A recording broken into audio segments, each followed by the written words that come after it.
कल हमने आपको बताया कि कैसे मोदी राज में राहुल मालामाल हो गए। आज हम आपको बताएंगे कि कैसे राहुल गांधी ने ऐसा घोषणा पत्र बना दिया जिससे मोदी की लॉटरी लग जाएगी। आज कांग्रेस पार्टी ने अपना घोषणा पत्र जारी किया है, उसमें क्या खास है उसके बारे में आपको बताऊंगा। लेकिन पहले देखिए, लोकसभा चुनाव की डेट आए 20 दिन हो गए। 20 दिन पीएम मोदी धमाधम प्रचार कर रहे हैं। उधर इंडी गठबंधन का हाल यह है कि उनके नेता घरों से निकलने के लिए भी तैयार नहीं दिख रहे। यह एक तरह से क्लियर मैसेज है कि 2024 के चुनाव में क्या नतीजे रहने वाले हैं। पीएम मोदी पूरी तरह से न सिर्फ कॉन्फिडेंट दिख रहे हैं, बल्कि आंकड़े भी यही कहते हैं कि जब जब लोकसभा का चुनाव होता है तो पीएम मोदी के नाम पर इतने एक्स्ट्रा वोट खींच कर लाता है उनका चेहरा, उनका नाम, कि विपक्ष दूर दूर तक कहीं नहीं दिखता। आज आपको पूरे आंकड़ों के साथ बताऊंगा कि कैसे लोकसभा चुनाव में नरेंद्र मोदी ये नाम बीजेपी को विपक्ष से कोसों आगे कर देता है। मोदी के सिर्फ नाम पर कितने करोड़ वोट पड़ते हैं, आज आपको यह दिखाऊंगा। लेकिन उससे पहले देख लीजिए कि पीएम मोदी किस तरह से प्रचार में मेहनत कर रहे हैं। पीएम मोदी से बहुत पीछे विपक्ष नजर आ रहा है, लेकिन फिर भी पीएम मोदी मेहनत करने में कोई कसर नहीं छोड़ रहे। यानी यहां पर वो कछुआ खरगोश वाली कहानी नहीं है कि खरगोश को लगा कि अरे यार मैं तो लीड लिए हुए हूं तो थोड़ा सो जाता हूं। यहां खरगोश सोने के लिए तैयार ही नहीं है और कछुआ बढ़ने को तैयार नहीं है। यह वाला हिसाब चल रहा है। आज नरेंद्र मोदी राजस्थान के चुरू में थे, वहां उन्होंने चुनावी रैली की। चुरू में पीएम मोदी ने यह कहा कि 10 साल तो सिर्फ एपेटाइजर जैसा था। एपेटाइजर मतलब कहीं जाते हैं खाने के लिए होटल वगैरह में तो शुरू में कुछ खाना नहीं मंगाते हैं, हल्का फुल्का, थोड़ा माहौल बनाने के लिए। तो वो कह रहे हैं कि अभी तो सिर्फ शुरू वाला काम हुआ है, खाने की पूरी थाली तो अभी बाकी है। सुनिए एक बार प्रधानमंत्री। आप आजकल बड़ी बड़ी होटल में खाना खाने जाते हैं ना, तो पहले एपेटाइजर लेकर के आते हैं, थोड़ी थोड़ी 2, 3, 4 जरा बड़ी चटाकेदार चीजें परोसते हैं। तो कभी लगता है यार इतना आ गया, पेट तो भर गया, आप खाना क्या खाएंगे। ये जो मोदी ने किया है ना, वो तो एपेटाइजर है, एपेटाइजर। अभी तो पूरी खाने की थाली आधी बाकी है। चुरू की जिस सीट पर आज पीएम मोदी की चुनावी रैली हुई, उस सीट पर बीजेपी ने इस बार अपना कैंडिडेट बदल दिया है। चुरू सीट पर बीजेपी ने मौजूदा सांसद राहुल कासवा का टिकट काटकर ओलंपियन और पद्मश्री देवेंद्र झाझड़िया को उम्मीदवार बनाया है। टिकट कटने से नाराज राहुल कासवा कांग्रेस में शामिल हो गए और इस बार कांग्रेस के टिकट पर चुरू से लड़ रहे हैं। लेकिन चुरू सीट पर बीजेपी को टक्कर देना आसान नहीं है, क्योंकि चुरू सीट 1999 से लगातार 25 साल से बीजेपी के ही पास है। चुरू सीट जाट, दलित, मुस्लिम वोटर बहुल सीट है। यहां से पीएम मोदी ने मुस्लिम वोटर्स को भी एक मैसेज देने की कोशिश की। पीएम मोदी ने मुस्लिम वोटर्स को लेकर आज क्या कहा है यहां चुरू में, वो सुन लीजिए एक बार। फिर बताऊंगा कि पीएम मोदी ने कैसे राम का नाम लेकर कांग्रेस को घेरा। हर मां को लगता था कि इतने उत्साह और उमंग के साथ बेटी को शादी करके भेजा है, लेकिन 3 तलाक कह करके अगर बेटी को लौटा दिया तो मेरी बेटी की जिंदगी का क्या होगा। ये पूरा परिवार 3 तलाक के नाम पर लटकती तलवार के नीचे मुसीबत में जिंदगी गुजारता था। मोदी ने सिर्फ मुस्लिम बहनों को नहीं, सभी मुस्लिम परिवारों की जिंदगी को बचाया है। पीएम मोदी ने मुस्लिम समुदाय के लिए काम तो गिनवाए, साथ ही कांग्रेस पर तुष्टीकरण की राजनीति का भी आरोप लगाया। प्रधानमंत्री ने कहा कि कांग्रेस के नेता डर रहे हैं कि राम का नाम मुंह पर आया तो उनका राम राम ना हो जाए, जिसके लिए पीएम मोदी ने कांग्रेस की एक एडवाइजरी का भी जिक्र किया। सुनिए पीएम मोदी को, फिर वो रिपोर्ट दिखाऊंगा जो बताएगी कि मोदी के नाम पर कितने करोड़ वोट कैसे खींचे चले आते हैं। और अभी तो एक मुझे पत्रकार बता रहे थे कि कांग्रेस पार्टी ने एक एडवाइजरी निकाली है, और एडवाइजरी भी इतनी डरे डरे निकाली है। उन्होंने कांग्रेस की सभी इकाइयों को कहा है कि अयोध्या राम मंदिर की चर्चा अगर निकल पड़े तो मुंह पे ताला लगा देना। कुछ बोलना ही मत। उनको लगने लगा है कि अगर राम का नाम लिया तो पता नहीं कब राम राम हो जाए।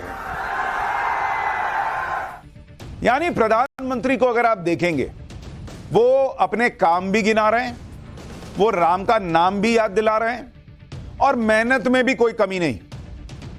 और यह तब है जब पीएम मोदी किसी भी चुनाव के प्रचार में अगर उतर जाएं तो सारा माहौल बदल जाता है। यह कई बार देखा गया है, विपक्ष की हवा टाइट हो जाती है। जब लोकसभा चुनाव होते हैं तो पीएम मोदी विपक्ष को कोसों पीछे छोड़ देते हैं, और यह आंकड़े गवाही देते हैं। मैं आपको बताता हूं आंकड़ों के जरिए। 2014 में बीजेपी ने नरेंद्र मोदी को पीएम कैंडिडेट बनाया तो बीजेपी के वोट बढ़कर 17 करोड़ 20 लाख हो गए, जबकि 2009 लोकसभा चुनाव में जब नरेंद्र मोदी पीएम कैंडिडेट नहीं थे, उस चुनाव में बीजेपी को मात्र 7 करोड़ 90 लाख वोट मिले थे। यानी नरेंद्र मोदी को चेहरा बनाने पर बीजेपी को 2009 की तुलना में 9 करोड़ 30 लाख वोट का फायदा हुआ। मतलब 2009 में टोटल जितना वोट आया था उससे भी ज्यादा वोट सिर्फ नरेंद्र मोदी के नाम पर बढ़ गया। वहीं 2019 में जब बीजेपी ने एक बार फिर पीएम मोदी के चेहरे पर चुनाव लड़ा, 5 साल की एंटी इनकम्बेंसी के बावजूद बीजेपी का वोट और बढ़कर 22 करोड़ 90 लाख तक पहुंच गया। और अगर इस तरह देखा जाए तो 5 सालों में मोदी के चेहरे पर एक बार फिर बीजेपी के वोट 5 करोड़ 70 लाख बढ़ गए। यह है नरेंद्र मोदी नाम का जादू, मोदी फैक्टर जिसको कहा जाता है। कि कहां 2009 में बीजेपी 7-8 करोड़ वोट पर थी, नरेंद्र मोदी 10 साल में उठाकर उसको 23 करोड़ 24 करोड़ वोट पर ले आए। ऑलमोस्ट 2 गुना 3 गुना कर दिया। जब से नरेंद्र मोदी बीजेपी की राजनीति का केंद्र बने, तब से बीजेपी का वोट शेयर भी रॉकेट बन गया। 2014 के लोकसभा चुनाव में बीजेपी को देश भर की 127 सीटों पर मोदी के चेहरे का सबसे ज्यादा फायदा हुआ। देश भर में नरेंद्र मोदी के चेहरे की वजह से 127 सीटें ऐसी थी जहां बीजेपी का वोट शेयर 20% से भी ज्यादा बढ़ गया। बाकी जगह तो बढ़ा ही, लेकिन ये 127 सीटें ऐसी थी जहां 20% का जंप आया सिर्फ नरेंद्र मोदी के चेहरे पर।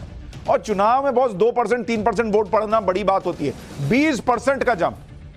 गौर करने वाली बात यह है कि साल 2009 में बीजेपी ने इन 127 सीटों में से केवल 5 सीटें जीती थी, जबकि 2014 में नरेंद्र मोदी को पीएम कैंडिडेट बनाने के बाद बीजेपी को इन 127 सीटों में से 104 पर जीत मिली। 5 जीते थे, 104 पे पहुंच गए, 99 सीट का इजाफा हो गया। लोकसभा चुनाव में मोदी फैक्टर कितना बड़ा होता है, इसको आप राज्यों के विधानसभा चुनाव में बीजेपी को मिले वोट शेयर से भी समझ सकते हैं। आंकड़ों को अगर देखा जाए, राज्यों में जब विधानसभा चुनाव होते हैं तो बीजेपी को लोकसभा चुनाव के मुकाबले कम वोट मिलते हैं, लेकिन जैसे ही लोकसभा चुनाव आता है, पब्लिक को समझ में आता है कि यह तो मोदी के नाम पे वोट करना है, तो राज्यों में जिस बीजेपी को कम वोट पड़ा होता है, वो भी मोदी फैक्टर की वजह से वहां बम्पर जंप दिखता है। जैसे मैं आपको उदाहरण दिखाता हूं, आप देखिए क्या स्थिति रही इन राज्यों में जहां पर 2019 का आपको आंकड़ा बता रहा हूं।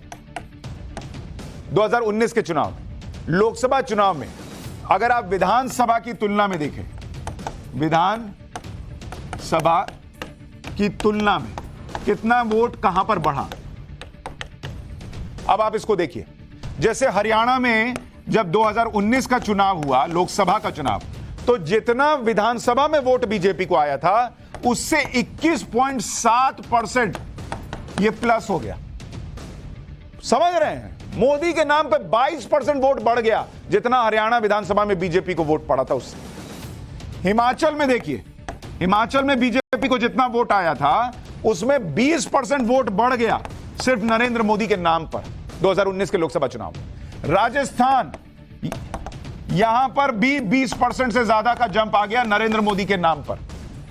छत्तीसगढ़, नरेंद्र मोदी का नाम, 5 साल की एंटी इनकम्बेंसी बावजूद यहां पर 18.5% का जंप आ गया, क्योंकि लोग नरेंद्र मोदी के नाम पे वोट डाल रहे थे। दिल्ली, जहां पर अरविंद केजरीवाल की पार्टी को भर भर के वोट आ रहे थे, बावजूद इसके जब नरेंद्र मोदी का नाम आया तो 18.3% बीजेपी का वोट बढ़ गया। एमपी, यहां पर 17.5% वोट बढ़ गया बीजेपी का नरेंद्र मोदी के नाम पर। कर्नाटक विधानसभा में जितना वोट बीजेपी को आया था उसमें भी 15.5% वोट बढ़ गया। किसके नाम पर? सिर्फ मोदी के नाम पर। यह एक नाम का जादू है और आप इसको नकार नहीं सकते। आप आंखें बंद कर लीजिए, उससे कोई फर्क नहीं पड़ेगा। और यह किसी के कहने, किसी चैनल पे कुछ दिखा देने, किसी के कुछ कह देने से नहीं होता है। और नरेंद्र मोदी से लोगों का कनेक्ट है, इसलिए इतना भर भर के वोट पड़ता है। जब इस तरह के आंकड़े हों तो फिर नरेंद्र मोदी से टक्कर लेना किसी के लिए आसान नहीं है। यह बात विपक्ष भी समझता है, इसलिए उनकी गाड़ी आगे नहीं बढ़ पा रही। आज कांग्रेस ने अपनी गाड़ी थोड़ी आगे बढ़ाने की कोशिश की, अपना घोषणा पत्र जारी कर दिया। वैसे होना तो यह चाहिए था कि इंडी गठबंधन अपना घोषणा पत्र जारी कर दे, लेकिन अब इंडी गठबंधन तो सिर्फ नाम का बचा है। इसलिए कांग्रेस ने अपना घोषणा पत्र जारी करके एक तरह से खाना पूर्ति कर दी, क्योंकि कांग्रेस के घोषणा पत्र में वो बातें ही नहीं हैं जो बातें राहुल गांधी और दूसरे कांग्रेस नेता 5 साल से रटते चले आए। मैनिफेस्टो में कांग्रेस ने 5 वर्गों के लिए 25 गारंटीज दी। कांग्रेस के मैनिफेस्टो के 5 बड़े वादे क्या हैं, जरा सुन लीजिए।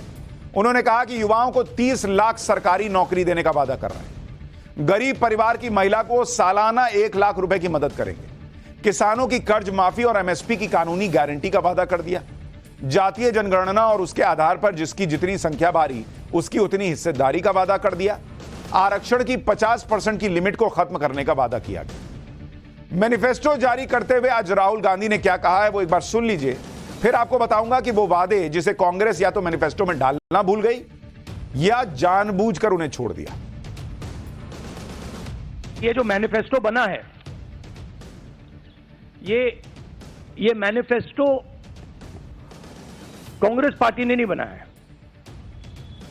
ये मैनिफेस्टो हिंदुस्तान की जनता ने बनाया है। हमने सिर्फ इसको लिखा है।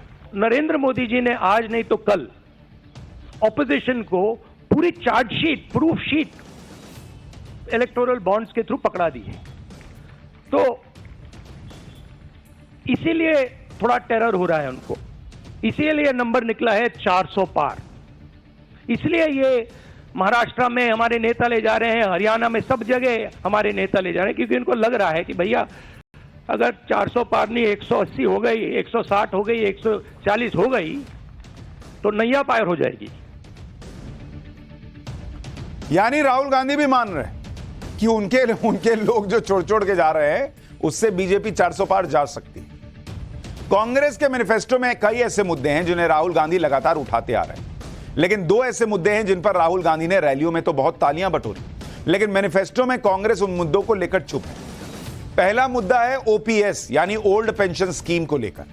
दूसरा मुद्दा है ईवीएम से चुनाव कराने को लेकर। ये दोनों ऐसे मुद्दे हैं जिन पर राहुल गांधी, प्रियंका वाड्रा और पूरी कांग्रेस पार्टी बहुत मुखर होकर बोलते रहे, लेकिन मैनिफेस्टो में इन मुद्दों पर सन्नाटा है।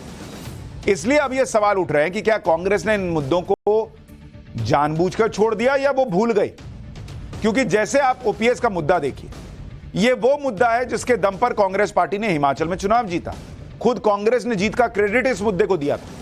इसी जीत से उत्साहित होकर कांग्रेस ने राजस्थान, छत्तीसगढ़ जैसे राज्यों के विधानसभा चुनाव में भी ओपीएस का वादा किया। इसके लिए नोटिफिकेशन तक जारी कर दिया था। एमपी में भी कांग्रेस ने जनता से ओल्ड पेंशन स्कीम लाने का वादा किया था। अब आप खुद सुनिए, ओल्ड पेंशन स्कीम लागू न करने को लेकर कैसे प्रियंका वाड्रा साल 2022 में मोदी सरकार पर सवाल उठा रही थी। इसके बाद आपको बताऊंगा आज कांग्रेस ने ओपीएस पर क्या सफाई दी। जब पेंशन को, पुराने पेंशन को देने की बात होती है तो क्या जवाब मिलता है इनसे? कहते हैं पैसा ही नहीं है। आप सब ये कहते हैं इकोनॉमी खराब हो जाएगी, पैसा नहीं है हमारे पास। अच्छा, आपके पास कर्मचारियों के पेंशन के लिए पैसा नहीं है, लेकिन बड़े बड़े उद्योगपति मित्र जो हैं आपके, उनके लोन आप माफ कर देते हैं। अब कोई कांग्रेस पार्टी से भी तो पूछे कि आपके पास अब पैसा नहीं है, क्यों नहीं डाला मैनिफेस्टो में ओपीएस को। यह सवाल पूछा गया। जिस ओपीएस के मुद्दे को कांग्रेस मास्टर स्ट्रोक मान रही थी, उसी पर वो घोषणा पत्र में चुप क्यों है। इसकी एक वजह यह भी हो सकती है कि ओपीएस को लेकर बहुत सी रिपोर्ट यह बता चुकी है कि इसे लागू करने में भयंकर खर्च है। इसे लागू करना आसान नहीं है, इसलिए हो सकता है कि कांग्रेस इस मुद्दे से कन्नी काट रही। हालांकि घोषणा पत्र में ओपीएस का जिक्र न होने से सबको हैरानी तो हुई। इस पर सवाल उठे तो कांग्रेस ने कहा कि ओपीएस को भूले नहीं है, कांग्रेस के बड़े नेता पी चिदम्बरम ने क्या सफाई दी है, जरा वो भी सुन लीजिए। It's not missing as such. It's very much on our minds. But please remember the developments that have taken place in the last 4 months.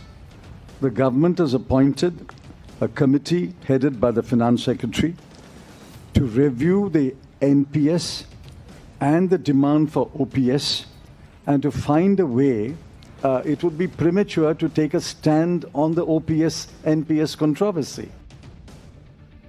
तो आज जब ओपीएस नहीं डाले घोषणा पत्र में तो कह रहे हैं कि हम इंतजार कर रहे हैं कि सरकार ने जो कमेटी बनाई है वो क्या करती है। इसका मतलब आप कॉन्फिडेंट नहीं है कि आप सत्ता में आएंगे, क्योंकि अगर आप सत्ता में आने का को लेकर कॉन्फिडेंट है तो सीधा लिखिए कि हम ओपीएस लाएंगे, कमेटी कुछ भी बोले हमको फर्क नहीं पड़ता, हम तो ओपीएस लाएंगे। अगर ओपीएस ठीक है देश के लिए, आप माने बैठे हैं, हिमाचल, राजस्थान, छत्तीसगढ़ में लाने की बातें कर रहे थे, हिमाचल में ले आए, तो देश में लागू कीजिए। फिर मोदी सरकार में बनी कमेटी क्या करती है, इससे आपका क्या लेना देना।